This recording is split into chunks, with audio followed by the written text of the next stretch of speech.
फिर आज की अपनी कहानी के ऊपर आते हैं। ये कहानी बेंगलोर की है और कहानी करीब 19 साल पुरानी है। जैसा मैंने कहा कि रिश्तों को लेकर बहुत सारे कत्ल होते हैं, तो उसी तरीके से सोसाइटी, समाज या पद, अमीरी, गरीबी, पढ़े लिखे, ना पढ़े लिखे, इन लोगों का मतलब ये नहीं है कि यही लोग क्राइम करेंगे, ये नहीं करेंगे, क्योंकि आज की जो कहानी वो बेहद पढ़े लिखे फैमिली की कहानी है। बेंगलोर के एक नामी वकील की एक बेटी जिसका नाम है शुभा शंकरा नारायण, करीब उम्र 27 साल शुभा की। बाप नामी वकील, अच्छी खासी इज्जत कानून की दुनिया में, और पिता के ही नक्शे कदम पर चलते हुए वो भी वकालत करना चाहती थी। बाकायदा उसने BMS कॉलेज में लॉ की पढ़ाई की, वहाँ पे कॉलेज में दाखिला लिया और लॉ की पढ़ाई करनी शुरू की। धीरे धीरे वक्त बीता। 2003, ये बात है दिसंबर की, और वो भी दिसंबर की तारीख, बल्कि नवंबर 2003। नवंबर 2003 में शुभा के पिता ने शुभा का रिश्ता एक सॉफ्टवेयर इंजीनियर से तय किया। उसका नाम था BR गिरीश। BR गिरीश 30 साल का एक नौजवान सॉफ्टवेयर इंजीनियर, वो भी अच्छे परिवार से। शुभा और गिरीश का परिवार पड़ोसी था, तो बचपन से दोनों परिवार एक दूसरे को जानते थे। शुभा को गिरीश के घर वाले जानते थे, गिरीश को शुभा के घर वाले जानते थे। गिरीश अच्छी खासी नौकरी कर रहा था, इंटेल में जॉब करता था वो, बेंगलोर में सॉफ्टवेयर इंजीनियर। तो घर वालों ने, खासतौर पर शुभा के पिता ने कहा कि ये रिश्ता अच्छा रहेगा उनकी बेटी के लिए, अच्छा लड़का है।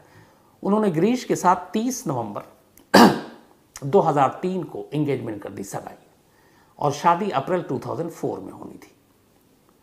तो नवंबर 2003 में सगाई हो गई। सगाई के सिर्फ 3 दिन बीते थे। इसके बाद 3 दिसंबर 2004 की तारीख आती है, 3 दिसंबर 2004। शुभा गिरीश से कहती है कि तुम मुझे आज डिनर पे ले चलो अपने मंगेतर से, फियांसी से। गिरीश भी खुश होता है कि चलो, उसकी मंगेतर ने कहा है सगाई की चौथे ही दिन कहीं बाहर चलना है, डिनर करना है। तो शाम को शुभा मिलती है गिरीश से, और गिरीश उसको पहले अपने साथ अपने ऑफिस ले जाता है, अपने कोलीग से मिलवाता है, बड़ा खुश भी होता है। इसके बाद वो लोग वहाँ से निकलते हैं और फिर एक कॉटन टावर्स एयरपोर्ट के करीब है, ओल्ड एयरपोर्ट के, वहाँ पे एक रेस्तरां में जाते हैं और दोनों डिनर करते हैं। डिनर करने के बाद रात करीब 9:30 का वक्त था। अब ये घर लौट रहे हैं। जब ये घर लौट रहे थे, कोरामंगला और इंदिरा नगर स्ट्रेच के पास वहाँ पे एक फ्लाइंग लैंडिंग स्पॉट है। आमतौर पर जब किसी भी एयरपोर्ट के आप बाहर देखेंगे जो सड़क जाती है, तो उसके करीब से प्लेन टेक ऑफ करते हुए या लैंड करते हुए बहुत नीचे, बहुत करीब से दिखाई देता है। तो बहुत सारे लोग गाड़ियाँ रोक रोक कर उसे देखते हैं। हम लोग खुद IGI Indira Gandhi international airport की तरफ से जब भी गुजरते थे तो रुक जाते थे, क्योंकि इतने नीचे से फ्लाइट को कभी देखने का मौका नहीं मिलता। तो वहाँ पर बहुत सारे जो तमाशबीन हैं, इस तरह के लोग हैं, वो रुक जाते हैं। तो ये दोनों भी डिनर करके लौट रहे थे, शुभा और गिरीश। तभी शुभा ने कहा गिरीश से कि थोड़ा यहाँ पे इस फ्लाइंग लैंडिंग स्पॉट पर रुकते हैं, प्लेन देखते हूँ लैंड करते हुए और टेक ऑफ करते हुए। गिरीश को भी लगा उसकी फैंसी कह रही है, उसकी ख्वाहिश पूरी करते हैं। गिरीश काइनेटिक होंडा थी उसके पास, काइनेटिक पे थे दोनों। उन्होंने काइनेटिक को साइड में लगाई और वहीं खड़े हो गए, प्लेन के लैंड करने और टेक ऑफ करने के मंजर को देखने लगे। अभी कुछ ही वक्त बीता था कि अचानक गिरीश के दाहिने सर के तरफ एक वजनी चीज से किसी ने हमला कर दिया। वहां पर रोशनी बहुत ज्यादा थी नहीं। चोट इतनी गहरी थी कि गिरीश वहीं पर गिर पड़ा। इसके बाद जो हमलावर थे वो किसी बाइक पे थे, वो वहां से भाग गए। शुभा बदहवास हो गई, चीखने रोने लगी। किसी तरीके से वहां से गुजर रही एक कार को उसने मदद के लिए रोका। कार वाला भी शरीक था, वो रुक गया। इसके बाद वो घायल गिरीश को लेकर फौरन वहाँ से पास में ही एक हॉस्पिटल है, मणिपाल हॉस्पिटल, वो वहाँ ले जाती है। वहाँ डॉक्टर इसका इलाज शुरू करते हैं। इस दौरान में घर वालों को भी खबर कर दी जाती है, दोनों फैमिली वहाँ पहुँच जाते हैं। पूरी रात बीतती है, डॉक्टर तमाम कोशिश करते हैं, लेकिन अगली सुबह यानी कि 4 दिसंबर की सुबह 8:05 पर डॉक्टर गिरीश को डेड डिक्लेयर कर देते हैं। गिरीश की मौत हो गई। जैसे ये होता है, इसके बाद अब गिरीश के पिता पुलिस स्टेशन जाते हैं और वो पुलिस स्टेशन में जाकर, ये विवेक नगर पुलिस स्टेशन है, वहाँ पे कंप्लेंट लिखाते हैं। वो बताते हैं कि उनकी होने वाली बहू और बेटे दोनों खड़े थे और किसी ने मारा। अब इस कत्ल की जो चश्मदीद थी वो इकलौती थी शुभा। सबसे पहले पुलिस शुभा का स्टेटमेंट दर्ज करती है। शुभा बताती है कि वो उसने ही डिनर के लिए फोर्स किया था, फिर वो डिनर ले गया, ऑफिस ले गया। उसके बाद मैंने ही कहा था कि हम टेक ऑफ और लैंडिंग यहाँ पे देखना चाहते हैं, वो यहाँ ले आया और हम लोग अभी ये देख ही रहे थे कि अचानक पीछे से किसी ने अंधेरे में सर पे वार किया और निकल गया, बट हमलावर कौन था मैं देख नहीं पाया। शुभा सदमे में थी, लगातार रो रही थी। 3 दिन पहले जिसकी सगाई हुई है उसके उस होने वाले पति की अचानक मौत किसी को भी गहरा सदमा लगेगा। तो पुलिस ने भी पुलिस या अंदाज में नहीं, एक इंसानियत के नाते जितनी पूछताछ की, बट पुलिस को कोई क्लू नहीं मिला। अब पुलिस ढूंढ रही है। 2003 की बात है, तब सीसीटीवी और ये सब इतना ये सब नहीं था जो आज के दौर में है। बट पुलिस अपने केस में लगी रही। विवेक नगर पुलिस के जो आईओ थे, इन्वेस्टिगेटिंग अफसर, कई दिन तक उन्होंने जांच की, जैसे स्पॉट पे, बाकी हर तरह से, कोई पुरानी दुश्मनी, कोई और सगाई, कहीं गिरीश का किसी और लड़की के साथ कोई चक्कर, कोई ऐसा एंगल, लेकिन कोई कामयाबी नहीं मिली। इसी दौरान में फिर पुलिस ने हर एक चीज़ चूँकि तफ्तीश की थी, तो जो सगाई हुई थी 30 नवंबर को, पुलिस ने कहा कि उसके वीडियो को देखते हैं, क्योंकि दिन वीडियो शूट हुआ था। शादी सगाई में हमारे यहाँ एक तरह का फैशन है, हम लोग करते हैं। तो उन्होंने कहा कि शायद उसमें देखें, उसमें कोई ऐसी चीज़ नज़र आए, कोई दुश्मन नज़र आए, कोई ऐसा कैरेक्टर नज़र आए जिससे इस केस को सॉल्व करने में आसानी हो। तो आईयू ने बैठकर अब गिरीश और शुभा की सगाई के वीडियो देखने शुरू किए। हर एक मेहमान के चेहरे को टटोलना शुरू किया, शुरू से आखिर तक। किसी मेहमान के चेहरे से ऐसा कोई सुराग नहीं मिला जिससे वो गिरीश के कत्ल की पहेली को सुलझा सके। हर मेहमान, हर रिश्तेदार के चेहरे पर नजर डालते डालते डालते अचानक आईओ की नजर शुभा के चेहरे पर पड़ी।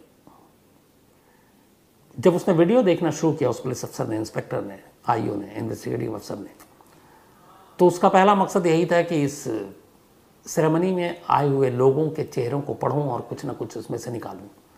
और इस चक्कर में वो शुभा को ही देखना भूल गया था। लेकिन अब आखिरी में जब कुछ नहीं मिला तो उसने गिरीश और शुभा के ऊपर नजर डाली। रिंग सेरेमनी में दोनों बैठे हुए हैं, लेकिन शुभा के हाव भाव और चेहरे को देखकर आईओ को बड़ा अजीब लगा। उसे लगा जिस लड़की की सगाई है वो लड़की कहीं से खुश नजर नहीं आ रही, और वो लगातार गिरीश से दूरी बनाने की कोशिश कर रही है। बैठती है तो थोड़ा खिसक जाती है, चेहरे पे उसके तनाव है, चेहरे पे गुस्सा भी है। और किसी भी लड़का और लड़की की जब शादी होती तो उस दिन चेहरे पर अलग चमक होती है, खुशी होती है। वो सारी चीज़ें काफूर हैं, गायब हैं। आईओ को ये बात बड़ी अजीब लगी। उसे लगा कि शायद शुभा, कम से कम इस वीडियो से लग रहा है कि इस सगाई से और इस रिश्ते से खुश नहीं है। अब लेकिन ये सिर्फ एक आकलन था, अंदाज़ा था, हकीकत में क्या था नहीं मालूम। लेकिन आईओ को कहीं ना कहीं शुभा पे थोड़ा सा डाउट हुआ। अच्छा, 2003 के ज़माने में उस वक्त ये जो मोबाइल, जो CDR कॉल डिटेल हम रिकॉर्ड की बात करते हैं, मोबाइल से लोकेशन की बात करते हैं, ये बड़ा नया नया था। आमतौर पर पुलिस इसका यूज़ नहीं करती थी, कॉल डिटेल रिकॉर्ड का, या फिर मोबाइल से किसी केस को सॉल्व करने का। ये चीज़ें थी ही नहीं हमारे सिस्टम में। ये तो बहुत 2010 के बाद रफ्तार पकड़ी। अब तो खैर किसी भी केस में सबसे पहले आप मोबाइल ही सबसे बड़ा सबूत और सुराग बन जाता है। 2003 में ये बात नहीं थी, लेकिन जब वीडियो देखा तो उसके बाद लगा कि शुभा के ऊपर कुछ डाउट हुआ। लेकिन अब इस डाउट को और आगे कैसे क्लियर करें। वो जो आईओ थे वो नए नए टेक्नोलॉजी के भी सेवी थे, टेक्नोलॉजी में उनका इंटरेस्ट था। शुभा और उसका परिवार पढ़ा लिखा अमीर, पिता उसके नामचीन वकील, शुभा के पास भी मोबाइल। तब आईओ ने कहा कि शुभा के मोबाइल के कॉल डिटेल रिकॉर्ड को खोलते हैं और इससे कोई जानकारी मिलेगी।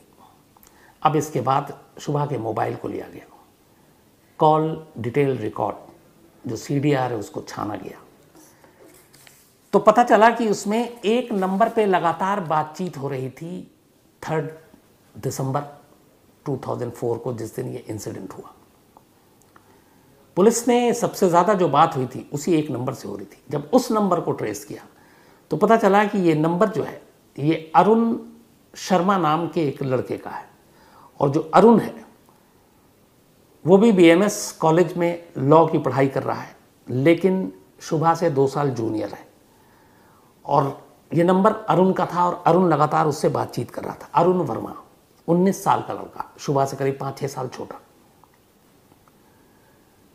अब इस नंबर पे इतनी बात, इंसिडेंट के दिन बात, फिर पुलिस ने कहा कि अब ये कॉल डिटेल से तो ये तो पता चला बातचीत हो रही है, अब लोकेशन भी ट्रेस करते हैं कि उस दिन मोबाइल का लोकेशन कहाँ था। अब शुभा तो ऑलरेडी थी गिरीश के साथ, तो उसका लोकेशन उसी जगह पे मिलना था जहाँ पे हमला हुआ, जहाँ पे उसको मारा गया। लेकिन जब अरुण वर्मा के मोबाइल के लोकेशन को खंगाला गया तो पता चला कि उसका लोकेशन भी उसी जगह के आसपास था। अब पुलिस को यकीन हो गया कि ये लोग वहाँ थे, हमलावर इन्हीं में से कोई है। इसके बाद पुलिस ने अरुण वर्मा को पूछताछ के लिए बुलाया। अरुण वर्मा ने कहा कि मैं उस वक्त इस शहर में ही नहीं था। पुलिस ने उससे पूरी पूछताछ की। अरुण वर्मा ने इनकार किया।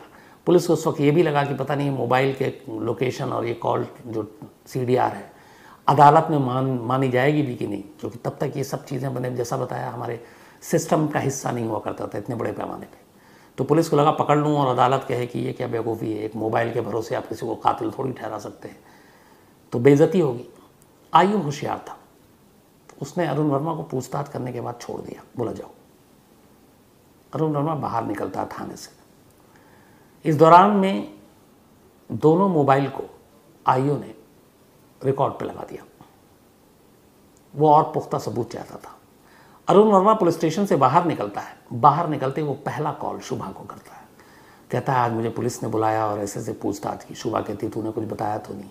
कहता नहीं मैंने कुछ नहीं, मैंने तो घुमा दिया, मैं तो था ही नहीं शहर में। मुझे तो उसने लगा कि पुलिस को तुझ पे यकीन है। उसने कहा हाँ मुझे लगता है मेरी सारी बातचीत से यकीन हो गया है।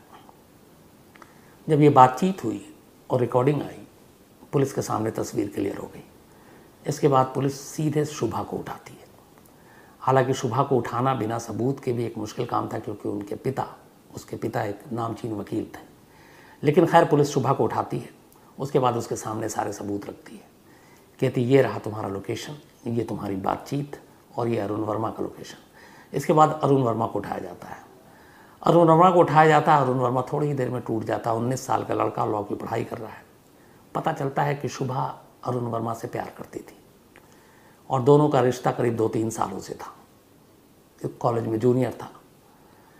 शुभा अरुण वर्मा से शादी करना चाहती थी, अरुण भी शुभा से शादी करना चाहता था। लेकिन फिर अचानक शुभा के पिता को इन दोनों के अफेयर के बारे में पता चल गया। जैसे ही पता चला, शुभा के वकील पिता ने फौरन आनन फानन में अपने पड़ोसी गिरीश के साथ शुभा का रिश्ता तय कर दिया और 30 नवंबर को दोनों की सगाई कर दी। शुभा इस सगाई से खुश नहीं थी। हालांकि गिरीश एक अच्छा खासा पढ़ा लिखा, अच्छा कमाने वाला सॉफ्टवेयर इंजीनियर, इंटेल जैसी कंपनी में। लेकिन शुभा को गिरीश की सादगी, उसका सिंपल लाइफ स्टाइल ये पसंद नहीं था। उसे थोड़े हाई फाई लाइफ, थोड़ा किक जिसमें कहते हैं आए, उस तरह की ज़िंदगी पसंद थी। उसे लगा कि गिरीश जैसा शख्स उसकी ज़िंदगी के लिए उसमें फिट नहीं है। बड़ी सिंपल लाइफ है उसकी, बड़ा सिंपल रहता है, सादगी है, कोई शोशेबाजी नहीं है, और उसे ये सब पसंद नहीं था। उसे पसंद था अरुण वर्मा। उसने पिता के दबाव में सगाई तो कर ली, लेकिन कहते हैं कि सगाई के दिन जो उसकी ब्यूटिशियन थी, जो उसका मेकअप करे थे, उसने कहा था कि मैं इसके साथ शादी नहीं करूँगी, शादी से पहले ही भाग जाऊँगी, ऐसे मार दूँगी। ये सब बाद में गवाही में आई। तो जब शादी नहीं करनी थी, सगाई हो गई। सगाई के बाद शुभा लगातार परेशान थी। अरुण वर्मा से उसने बात की। 3 दिसंबर 2004 को अरुण वर्मा, शुभा और अरुण के कज़न और उसका एक दोस्त, 4 लोगों के बीच 76 टाइम्स कॉल पे बात हुई, मोबाइल पे। ये सारे रिकॉर्ड आए। और उसके बाद शुभा ने कहा कि अब ये सगाई तभी टूटेगी जब गिरीश इस दुनिया से निकल ले। अरुण वर्मा तैयार हो गया। अरुण वर्मा ने अपने कज़न को इसके साजिश में शामिल किया और एक दोस्त को। इसके बाद प्लान ये किया गया कि 3 तारीख की शाम को तुम उसको डिनर के बहाने अपने साथ ले जाओ और फिर इसी फ्लाइट लैंडिंग स्पॉट पर लेकर आओ, क्योंकि वहाँ पे सन्नाटा भी होता है और अंधेरा भी होता है और वहाँ पे मारना आसान होगा। उसी प्लानिंग के हिसाब से शुभा अचानक रूट बदलवाती है और गिरीश को कहती है मुझे फ्लाइंग लैंडिंग स्पॉट पे ले चलो, प्लेन लैंड और टेक ऑफ करते हुए देखना है। और लगातार वो अपनी लोकेशन बताते जा रही थी। फ़ोन पे थी, मैसेज कर रही थी अरुण को। अरुण को पता था ये कब कहाँ से गुजर रही है। अरुण लगातार अपने कज़न और एक दोस्त के साथ 2 अलग अलग बाइक पे उनके पीछे था। इसके बाद प्लानिंग के हिसाब से ये लोग फ्लाइट लैंडिंग स्पॉट है वहाँ पे रुके। जैसे ही मौका मिला, कोई और शख्स आसपास में था नहीं, जानबूझ के शुभा गिरीश को इस तरह से कोने में भी ले गई कि वहाँ कोई और ना आए।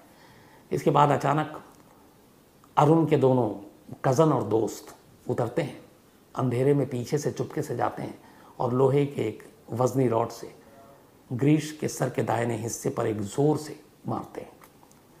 वो घातक हो गया, वहीं पे गिर गया गिरीश और अगले दिन मौत हो गई। हमला करने के बाद ये दोनों आगे चलकर वहीं पे एक झाड़ी में उस हथियार को, जो रॉड था, उसको फेंक देते हैं और अपने अपने घर चले जाते हैं।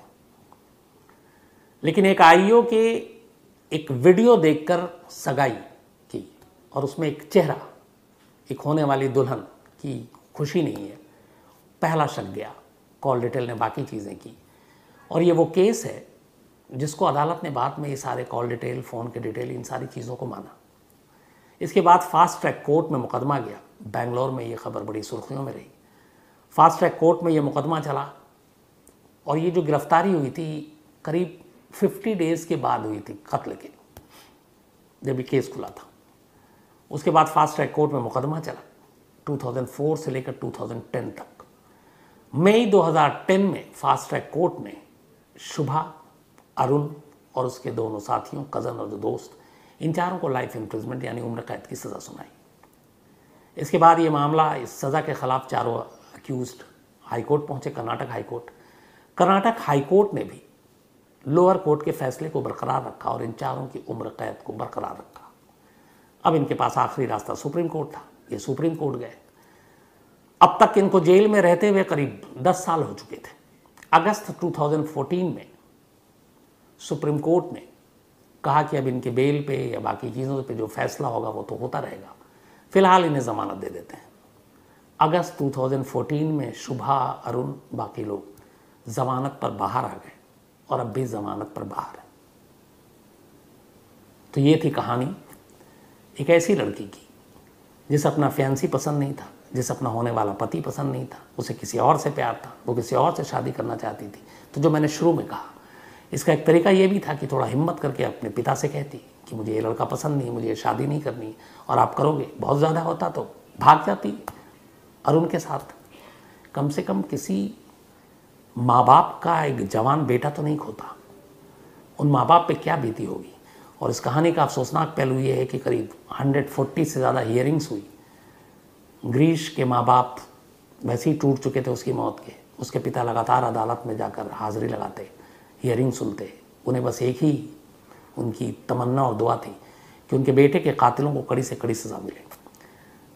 लेकिन जब अदालत ने फैसला सुनाया उम्र कैद, उससे पहले ही उनके पिता की मौत हो गई थी सदमे की वजह से। तो बेटा बेवक्त जिसकी जान ले ली, पिता सदमे में चल बसे, पूरा घर उलट पुलट होकर रह गया। और किसकी वजह से? एक लड़की की वजह से।